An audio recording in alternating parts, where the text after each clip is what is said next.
1절 말씀 보면 이 땅에 사는 인생에게 힘든 노동이 있지 아니하겠느냐. 그의 날이 품꾼의 날과 같지 아니하겠느냐. 우리가 이 땅에 살아나가면서 인생에게 힘든 노동이나 고역도 끝이 없이 연장되지 않고 정해진 때에만 고통을 겪는다는 원칙이 있다고 욥이 얘기하고 싶은 것 같아요. 그래서 뒤에 보면 1절 하반절에 보면 뭐라고 얘기합니까? 앞에 보면 인생에게 힘든 노동이 있지 아니하겠느냐. 그래놓고 그게 다가 아니라는 거예요. 뒤에 보면 뭐라고 얘기합니까? 그의 날이 품꾼의 날과 같지 아니하겠느냐. 그러니까 고생하는 사람들의 날들 끝에는 작은 위로가 기다린다는 얘기입니다.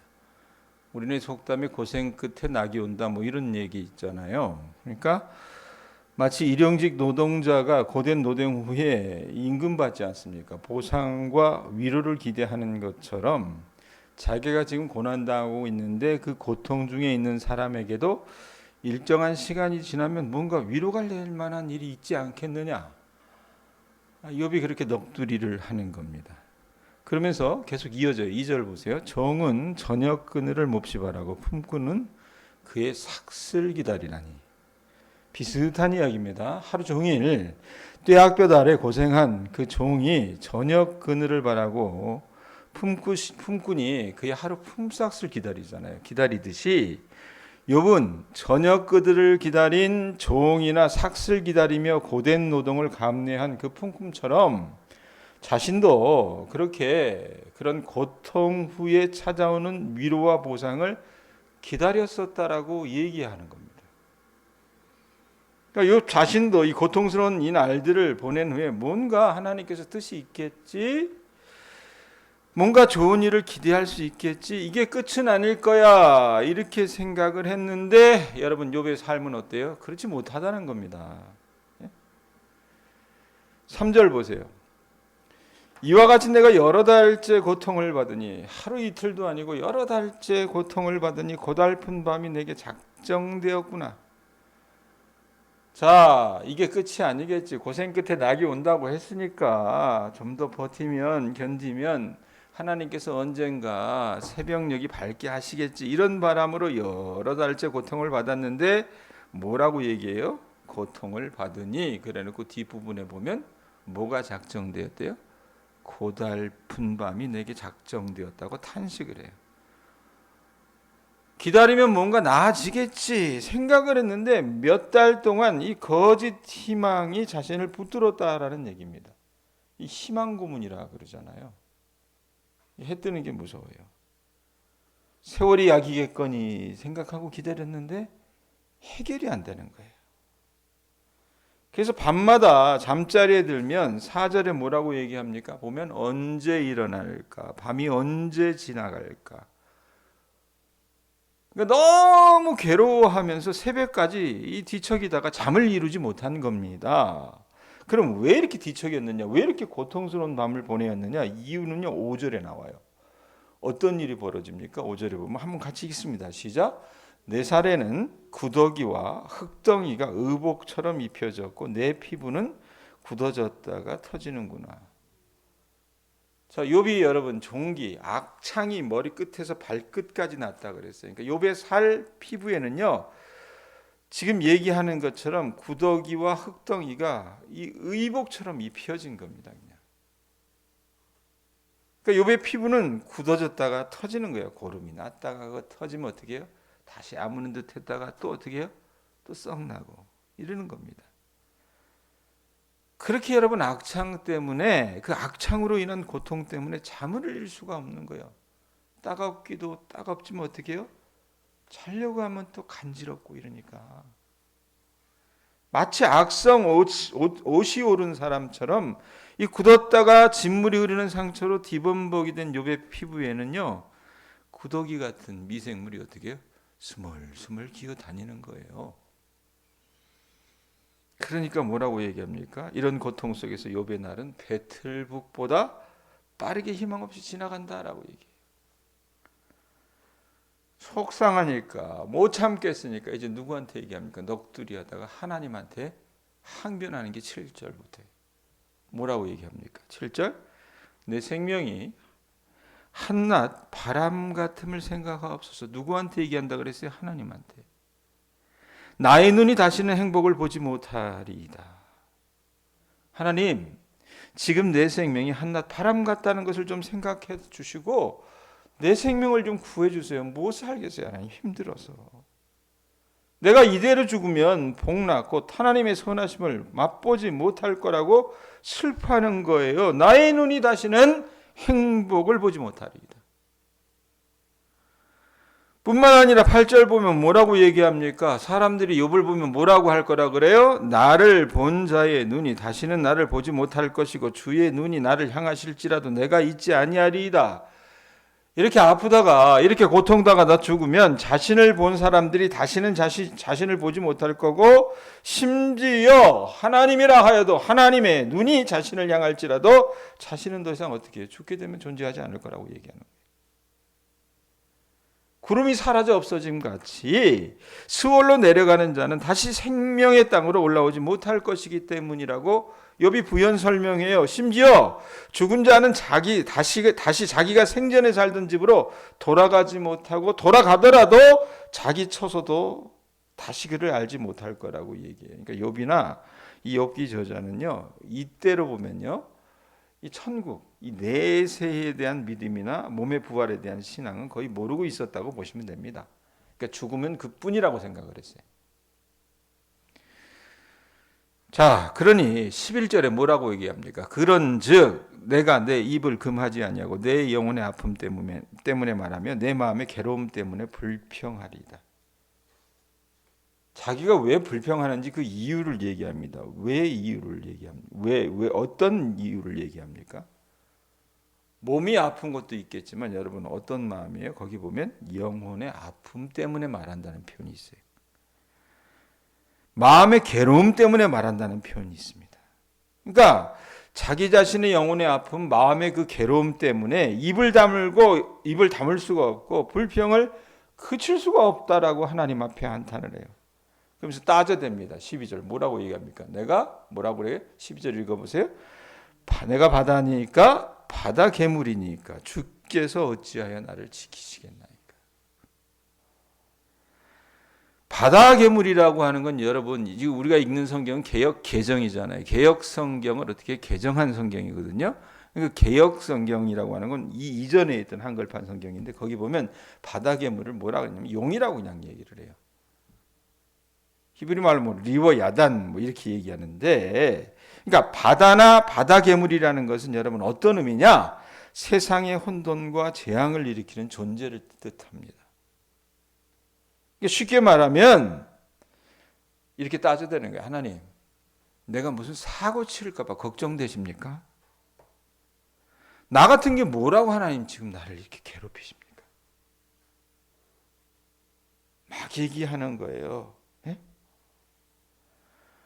고통스러우니까 여러분 어떻습니까? 잠이라도 자야 되겠는데 13절 보면 뭐라 그래요? 혹시 내가 말하기를 내 잠자리가 나를 위로하고 내 침상이 내 수심을 풀리라 할 때에, 우리가 그래도 여러분 잠을 자면 그래도 고통의 시간을 잠깐 잊을 수 있잖아요.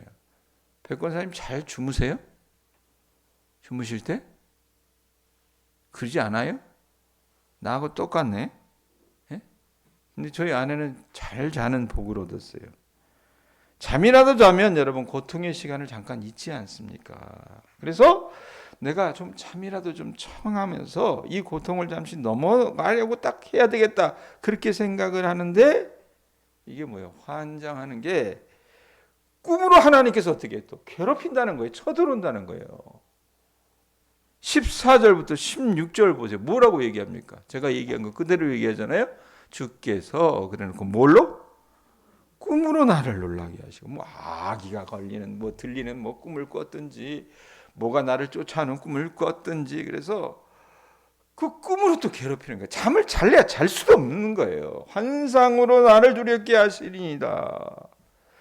이러므로 내 마음이 뼈를 깎는 고통을 겪느니, 그 그 영혼의 아픔, 마음의 괴로움 때문에 잠이라도 청하려고 하는데 몸이 아플 뿐만 아니라 하나님이 어떻게 잠도 못 자게 온갖 악몽을 꾸게 하시고 쫓기는 꿈을 꾸게 하시니까 어떻게 합니까? 뭐라고 얘기해요? 내 마음이 뼈를 깎는 고통을 겪으니까 차라리 어떻게 합니까? 숨이 막히는 것과 죽는 것을 택하리이다. 죽는 게 낫다라는 얘기입니다. 내가 생명을 싫어하고 영원히 살기를 원치 아니하노니 나를 놓으소서. 내 날은 헛것이니이다. 하나님, 나 좀 죽게 놓아주세요. 못 살겠습니다. 내 인생을 어찌 이렇게 하나님 고달픕니까? 잘 사는 사람도 있는데. 이런 외마디 비명을 해요. 그러고 나서 이제 오늘 우리가 살펴보려고 하는 말씀. 혹시 들어오시면서 그 종이 쪽지 받으셨어요? 자, 17절, 18절 한번 읽어보세요. 읽습니다. 시작. 사람이 무엇이기에 주께서 그를 크게 만드사 그에게 마음을 두시고 아침마다 권징하시며 순간마다 단련하시나이까. 이거 어디서 많이 듣던 말씀 아니에요? 교회를 좀 다니던 사람들은? 어디서 들었어요? 시편에 나오잖아요. 시편 8편에 보면.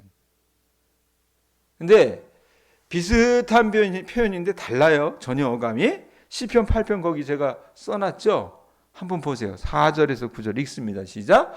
사람이 무엇이기에 주께서 그를 생각하시며 인자가 무엇이기에 주께서 그를 돌보시나이까. 그를 하나님보다 조금 못하게 하시고 영화와 존귀로 간을 지우셨나이다.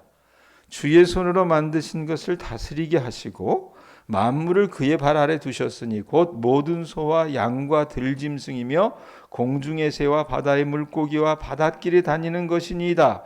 여호와 우리 주여 주의 이름이 온 땅에 어찌 그리 아름다운지요. 비슷한 내용의 말씀인데 어떻게 해요? 의미는 전혀 달라요. 예? 욥기 말씀은 시편 8편의 말씀은 어떻습니까? 약간 비꼰 것 같습니다. 시편 8편에서 말씀을 보면 여러분 어떻습니까? 굉장히 긍정적이에요. 보고 앉아있으면 위로가 된다 그 말입니다. 이 사람의 지위가 갖는 고귀함 그런 것들이 있다라고 분명히 얘기하세요. 근데 욥기 말씀은요. 이 인간이라고 하는 존재가 뭐냐? 욥이라고 하는 존재가 뭐냐? 사람이라고 하는 존재가 뭐냐? 하나님의 권징과 검증의 대상이 되어버리는 거예요. 그냥.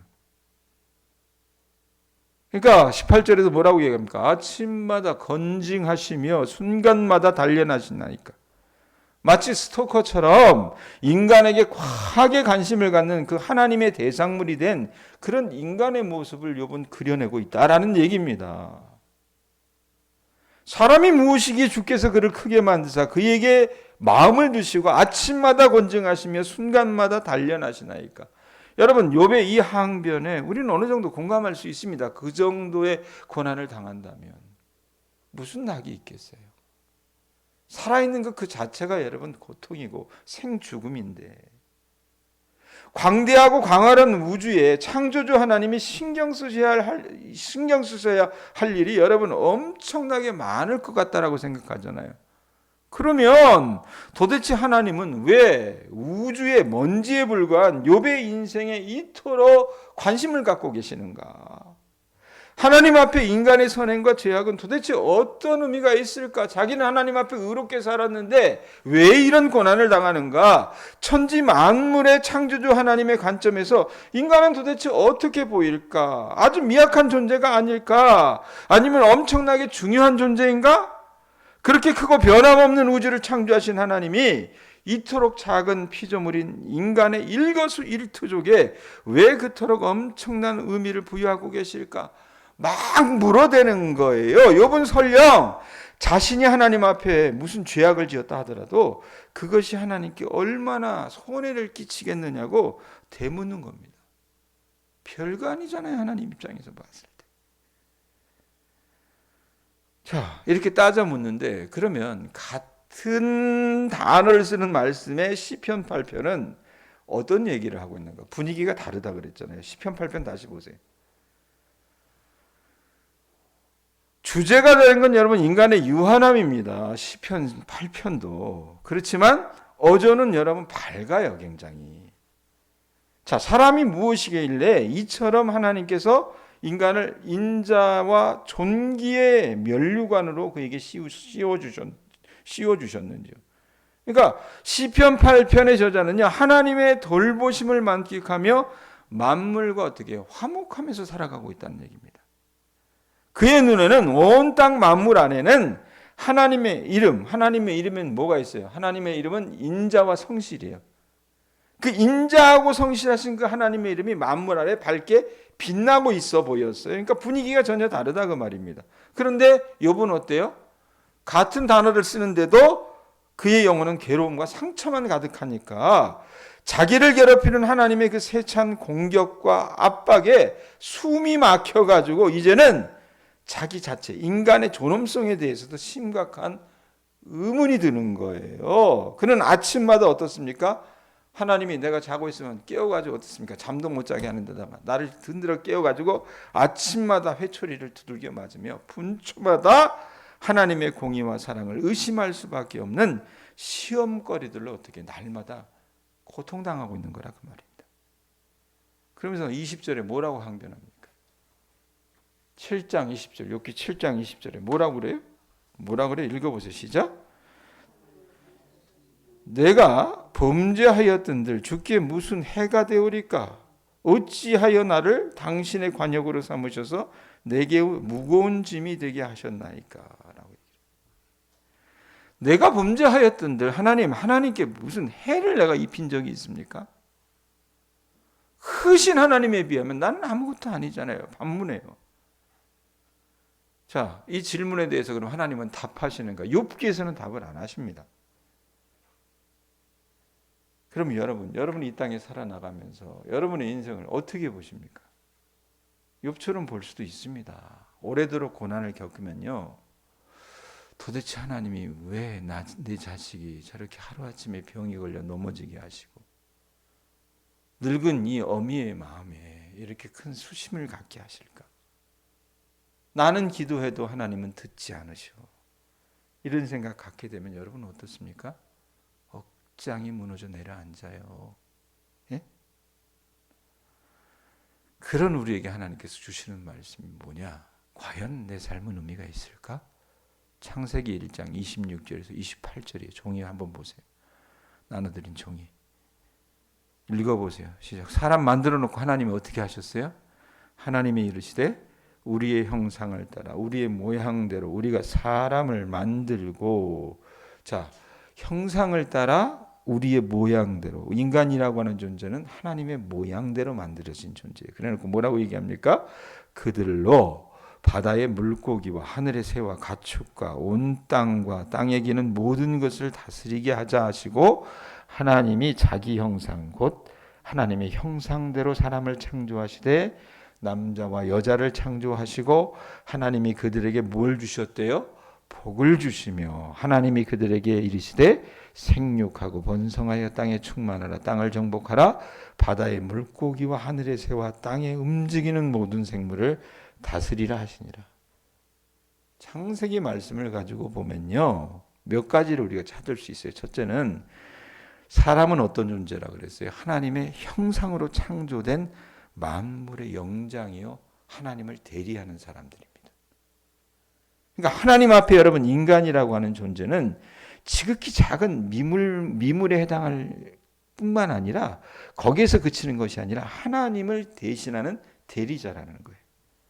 하나님을 대신해서 눈에 보이는 이 우주 만물의 관리자가 되는 것이 인간이고 통치자로 봉사해야 할 사명자라 그 말입니다. 하나님의 뜻, 하나님 창조 계획에 의하면 인간은요, 하나님과 꼭 빼닮은 존재였다는 얘기입니다. 그러니까 하나님을 믿고 순종하는 그 인간의 행동은요, 우주적인 차원에서 많은 변화를 가져오게 된다라고 얘기를 해요. 제가 개척교회 하면서 집에서, 그러니까 가정에서 예배를 드렸거든요. 거실에서. 그랬는데 하필이면 개척을 딱 하고 나서 한 달 만에 코로나가 터져버렸어요. 멀쩡히 건물 갖고 있어도 여러분 교회를 감당하기 힘든데, 가정에서 이 거실에서 교인들 한 17명하고 예배를 드리는데 여러분 코로나 확 터지면 그게 감당이 되겠어요? 그러니까 하루하루 하나님 앞에 예배 드리는 것 자체가 버겁고 힘들 때가 굉장히 많이 있었습니다. 무슨 의미일까? 그 많고 많은 복받은 목사 빼놓고 나는 도대체 하나님 앞에 어떤 의미일까? 늘 물었어요. 늘 물었는데 어느 날인가 이제 제자들, 제가 가르쳤던 그 제자들, 어제 제가 욥기 말씀 나누면서 그런 얘기 해드렸잖아요. 변치 않는 사람들 좀 되라고. 저한테는 변치 않는 제자들 몇 명이 있어요. 그놈들이 연락을 한 거예요. 연락을 해서 어떻게 지내세요? 마치 하나님이 저한테 안부 전하듯이. 뭐라고 얘기할 게 없어요. 무슨 뭐 교인이 늘어납니까? 있는 교인들만 해도 감사하긴 하지만, 예? 코로나인데 여러분 꺼득하면 뭐가 떨어지면, 예? 무슨 몇 단계 이렇게 떨어지면 교인들 안 와요. 그럼 하루하루 여러분 먹고 사는 것도 여러분 쉬운 일 아닙니다. 뭐 어떻게 지내세요 물으면 그거 얘기하는 것 자체가 어떨 때는 굉장히 자존심 상해요. 근데 제가 얘기하면서 아이고 좋은 소식을 전해야 되는데 그러질 못해서 미안하다. 나아지는 모습을 전해야 되는데. 그리고 3년을 가는데 이 제자들이 하는 얘기가 뭐냐면 동일하게, 그러니까 하나님이 보내셔서 하신 말씀인 것 같아요. 목사님, 이런 어려운 상황 속에서도 우리는 목사님께 감사하는 게 있습니다. 뭘 감사하냐 그랬더니 그 어려운 상황 속에서도 버텨주셔서 감사합니다라고 얘기를 해요. 믿음이 그런 것 아니겠습니까? 라고 얘기를 해요. 창세기 말씀 가지고 하나님이 여러분을 하나님의 형상대로 창조하시고 하나님의 대리자로 이 땅 가운데 여러분 만들어 놓으셨다고 우리가 말씀을 가지고 적용을 했어요. 그럼 나는 지금 내 몸은 늙어가지고 내 몸은 병들어서 내 자식들은 내 마음대로 되지 않고 그게 무슨 의미야? 이를 생각할 수도 있겠지만 여러분 하나님이 여러분 보고 계시다는 것을 아실 수 있었으면 좋겠습니다. 그리고 그곳에서 여러분들이 견디고 버텨나가시면 아마 하나님이 여러분들의 삶 속에서 세상에 잘 나가고 똑똑한 사람들이 주지 못하는 감동들을 주실 줄로 믿습니다. 그것이 여러분 우리가 신앙생활하는 의미라고 생각해요.